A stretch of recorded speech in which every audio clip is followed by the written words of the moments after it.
ওমানের মাস্কটে ইরান ও যুক্তরাষ্ট্রের মধ্যে তৃতীয় দফায় অনুষ্ঠিত আলোচনা ফলপ্রসূ হয়েছে, এমনটাই জানিয়েছেন মার্কিন প্রেসিডেন্ট ডোনাল্ড ট্রাম্প। দুই পক্ষের পারস্পরিক প্রত্যাশা ও দাবি নিয়ে বিস্তারিত আলোচনায় অগ্রগতি হয়েছে বলে জানান তিনি। আলোচনার ধারাবাহিকতায় আগামী সপ্তাহে ইউরোপে বৈঠক অনুষ্ঠিত হবে। মার্কিন প্রশাসনের পক্ষ থেকে ইঙ্গিত দেওয়া হয়েছে, কোনো রকম সামরিক পদক্ষেপ ছাড়াই চুক্তি হওয়ার সম্ভাবনা প্রবল।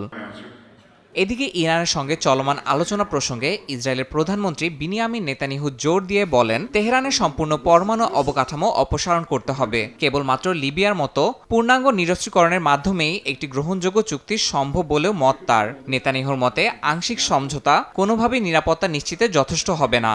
এদিকে ইরানের পররাষ্ট্রমন্ত্রী আব্বাস আরাকচি ইসরায়েলের যে কোনো হুমকিকে অবাস্তব বলে উড়িয়ে দিয়েছেন। তিনি সতর্ক করে জানান, যে কোনো সামরিক হামলার পাল্টা জবাব অবিলম্বে দেওয়া হবে।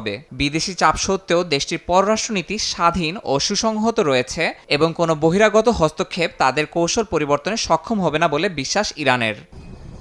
যুক্তরাষ্ট্র ও ইরানের মধ্যে ইতিবাচক অগ্রগতির আভাসের মধ্যেই মধ্যপ্রাচ্যের পরিস্থিতি সংবেদনশীল হয়ে উঠেছে। বিশেষজ্ঞরা মনে করছেন, আলোচনার মাধ্যমে একটি দীর্ঘস্থায়ী সমাধানে পৌঁছানো সম্ভব হলে তা গোটা অঞ্চলের নিরাপত্তা ও স্থিতিশীলতার জন্য মাইলফলক হতে পারে।